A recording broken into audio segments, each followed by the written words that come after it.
G'day, this is Captainoob, and this is a cursed pickaxe. This is yet another weapon added by the Colossal Problem event, and upon completing that event, you get a 12.8% chance of actually dropping this thing. And I'm pretty sure the community consensus is this is actually the best drop there is for that event. So yeah, I've gotten a few of these. The only one I actually haven't got at this point is the shovel, so I guess we'll do that one last for the trifecta of the cursed weapons from that event. But yeah, this one's got bloodied, it's got power attack damage, and it's weightless. So even if you aren't running a melee build, these can be dropped anyway, so you can shift it to your player that is. But if you don't want this, 0.2 weight, obviously that is further bolstered by the martial artist perk. Like, weightless means this thing is going to weigh next to nothing anyway. So, cheap, light script, so it's always nice to see something like this, unless you desperately want something else from the events, like some of the rare plans, I guess.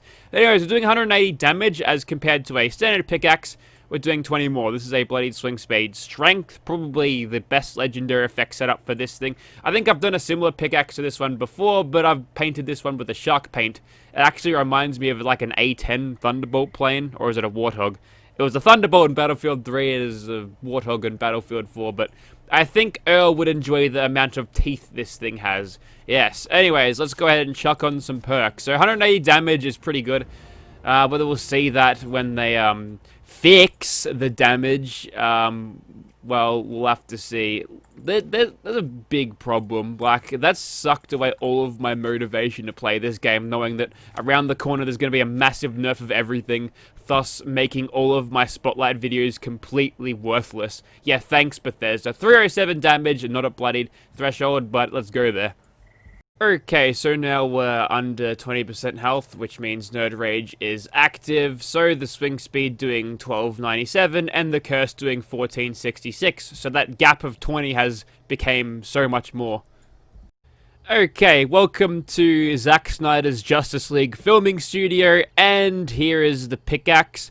Now let's note the attack speed, because with the cursed weapons it says improved damage and attack rate, which I'm pretty familiar with the slowness of the slugger weapons in the game, and honestly, that's pretty fast. It's not going to be blazingly fast like a swing speed variant, but it is very fast indeed, which means we kind of get, I don't know, maybe 20% more swing speed of a random guess, and we also get the power attack damage, so maybe this is not the pick for the best legendary pickaxe anymore. Maybe it is this one. Also, the paint makes it look so much better. Like, wowee. Yeah, the paint's good.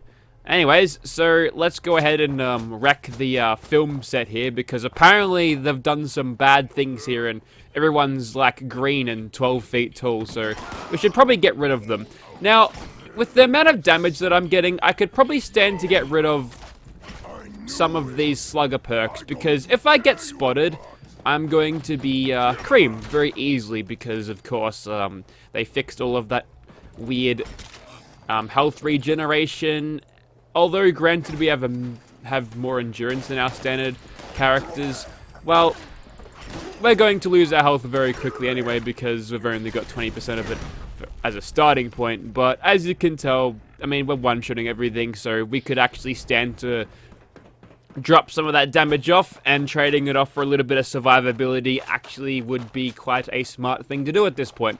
When we get to fighting things that are tougher, definitely want to switch to the more damage perks, but you know what, we're going to get our damage robbed from us anyway, so why don't we just drop a few of these? Let's go Blocker and Barbarian, and we probably won't have to sprint around anymore anyway. We'll go for power attacks, and we're still easily doing enough damage to kill these guys fast. And as a reminder, okay, that's weird. That's really weird. I mean, yes, we dropped 600 damage, but that's not going to matter for the super mutants, that's for sure. Anyways, hopefully the damage system gets revised a little bit, and hopefully it's a first draft and they'll actually fix it by the time it becomes released, because, oh god, the new damage model makes me want to play Fallout New Vegas, to be honest. Yeah, to be honest, not looking forward to when they mess with all the damage. It's kind of strange of them to change the damage model after 2 goddamn years, but well, what I know about this game, I don't know, they're taking it in strange new directions that I don't agree with, but you know, if I don't like it, it's a nice excuse to get the hell out of here, so that's fine. Either way, I'll probably be either taking a break or dropping this game entirely, depending on how bad it goes, because I like the game as it is now. I don't mind that I can crush every single enemy that I come across. I challenge myself in more ways than killing random mobs whilst wearing my excavator power armor using a BE friggin' laser gun or a BE Gatling gun. Not Gatling plasma, just regular old Gatling gun. Like, people play like that, they go bored because they're brain dead, and it's a brain dead playstyle because everything's so easy. Alright. So, if you want difficulty in the game, I'd like to see you solo Earl. Another 3 minutes. You go and do that, you come back and tell me. Because, honestly, the amount of health and damage resistance they have, it's a really good justification. I need to fall back a little bit here. It's just an excellent justification for why we have so much damage, because you don't need it here. As demonstrated by the amount of perks I was able to remove. Nice. Just completely whiffed that. No point on sneaking if they've already found me.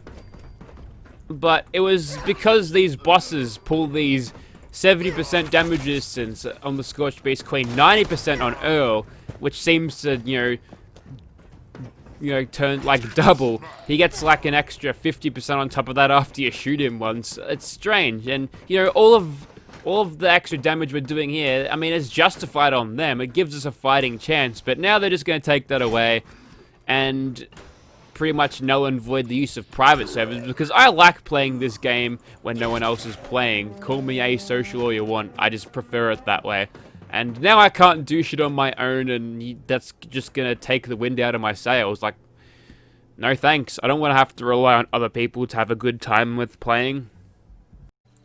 Okay, so I'm feeling that this place will really come in handy getting those extra defensive perks, because the ghouls, if you're not careful, are likely to jump on top of you, but if you're quick enough and they're lazy enough, you won't have to worry about it all that much. But bottom line is, we're felling our foes in one hit, so any overkill we're getting with this thing otherwise would be, well, completely useless. So it's kind of better to have the extra defensive perks here.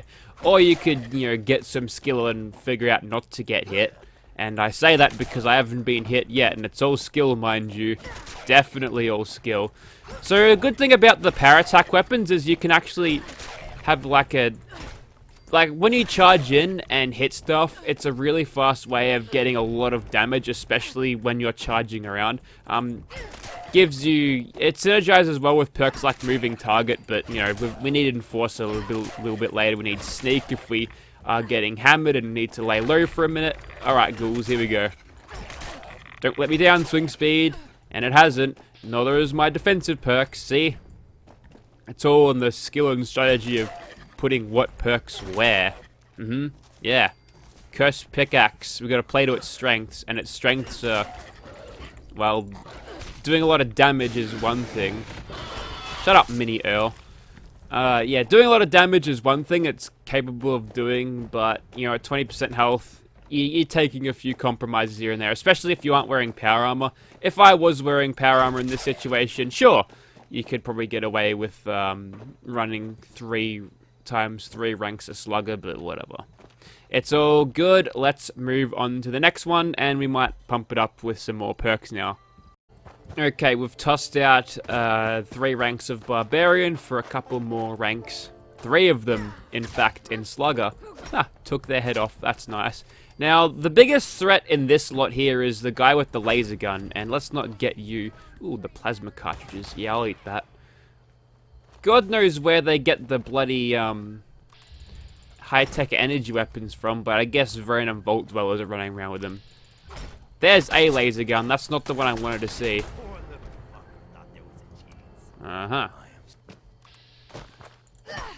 Yep, the king enemy. He didn't have the laser rifle, but yes, I got killed by him. Probably my fault. But here's the thing, right? I feel like when Bethesda introduced the faction, what do they call the Blood Eagles? They did a good thing with those because they're a threat. because they hit you very hard. They can kill you very quickly, and I've just switched weapons. Apologies, we have to stop for a second here. We want the cursed pickaxe, please. Also, it says less condition, but I mean, it's slightly less, but it's not going to matter because these things degrade super slow. And they also, you're going to have to hit these guys a lot to kill them, so that's kind of mutant pointless, isn't it? There we go. Extra couple of slugger perks doing right. We'll continue to discuss difficulty at the crabs. 1 second. Okay, so take the Blood Eagles. They rock up, they can hit you very hard, and you can kill them easily. It makes combat short, exhilarating, and fun, because, listen, you gotta take out that guy with a crown above his head, because he'll eat your ass until your head caves in if you don't pay attention, if you're not paying attention. But the way that Bethesda are rebalancing things, and I say that in inverted commas because they've made every single thing that was underperforming before absolutely shitful. See Gorilla Guns, see Gunslinger Guns for that. Broadsiders, although that's a different bug entirely. But they're just making everything super tanky and bullet spongy, which I know Bethesda loves doing that, but I think I have a lot more fun when I'm facing things that can kill me as fast as I can kill it, and I don't mean, you know, I can kill them, I can basically one-hit kill them, but if I'm not paying attention, I will get killed very easily. Let me put it to you this way, so you've got, how did I one-shot the thing when I did 1100 damage? Weird. Let's speak about the Mirelurk Queen for a second. On the server, the public test server, I had a bloodied fire rate handmade prime receiver. It took me an entire magazine with stealth commando criticals to bring that thing down at 3.75 times sneak attack criticals. That's not very fun. That's pretty. That's just a waste of resources. And what do I get out of it more? Just a little bit of XP. Yeah, that's not worth it. And it's awkward too, because the enemy don't know where I am. They're just sitting there, just being shot by a complete phantom. They've got no idea what's going on, so it just becomes this awkward situation where nothing can see you, but you just kill them slowly, rather than really quickly and really fast. I don't know. I don't know why they're trying to balance this game like that. Like, the developers haven't really given us anything, except that, oh, we feel that players are doing shit too easily. Fuck off. I'm having fun. Don't take that away from me. And I know that some people might argue that, well, you can't destroy the Scorched Beast Queen in under 20 seconds. That's basically cheating. Here's the thing, though. When it comes to doing that amount of damage, I have to be alone. If I'm in a public server, something's gonna aggro the Scorched faction, and I'm not gonna be able to get those damage that I'm getting when I'm playing it solo, you see. So it's not like I can ruin the other player's experience by immediately slaughtering the Scorched Beast Queen and, you know, leaving nothing for them. Ooh, there's some robots around here. Let's just keep on sneaking for the minute, because these guys will shred me. And high-speed chase over here. There we go.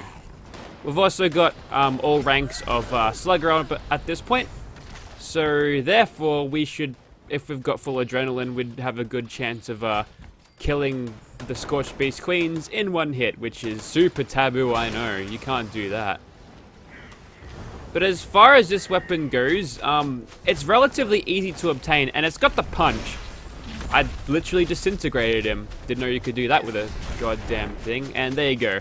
We've just booped him across the noggin, and that's killed him in one hit there. So definitely a really good option, and since these things will be, I mean, statistically speaking, it's likely that a player, if they've done this event a few times, who have picked up this thing, they're probably willing to sell this thing, because at this point they might have stuff better. So for the up-and-coming melee players out there, you could probably get away with getting one of these things for cheap, and it'll set you up for quite some time, actually.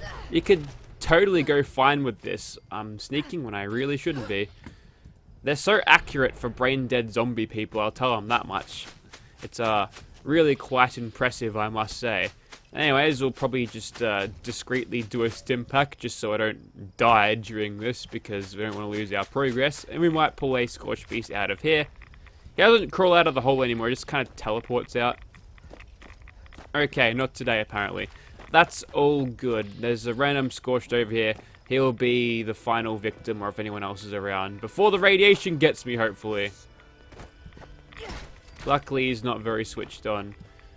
But, yeah, it's a lot like using a stealth commando build and utilizing it how I do utilize it is like anything equivalent to using hacked weapons, shit that shouldn't exist. And I know that doesn't apply on the console players, but yeah, I mean, they can't really exploit the game by getting that amount of damage when there's other players anyway, so I don't know why people are complaining so much about that. I don't like being lectured by someone who's got less than 150 hours in the game. It just kind of feels wrong, you know? Anyways, so there you have it, a cursed pickaxe. It does alright. It's definitely the pick of the cursed weapons, and if you're an up-and-coming melee player, get to level 45, and this thing will treat you well, because look at that. 1588 damage. That's without adrenaline too, so we could boost that even further. I am under 10% health though. And this thing, despite having lower durability, is still holding up. And we've only got, what, 2 ranks of Makeshift Warrior on, so it's degrading 20% slower. So you get plenty of mileage out of it. You don't have to worry about the crafting materials to repair this thing anyway, because it's like pretty real basic shit like steel, adhesive, and wood, and then you're good to go again. So a very cost-effective weapon. And if you've got nothing else, I mean, yeah, it's probably a little bit of a sleeper, this thing. It's quite good. Probably good enough to, you know, face Earl alone with it, although we're not going to have all of the supporting perks, so I have to bring my A game on that one. I'll see you later.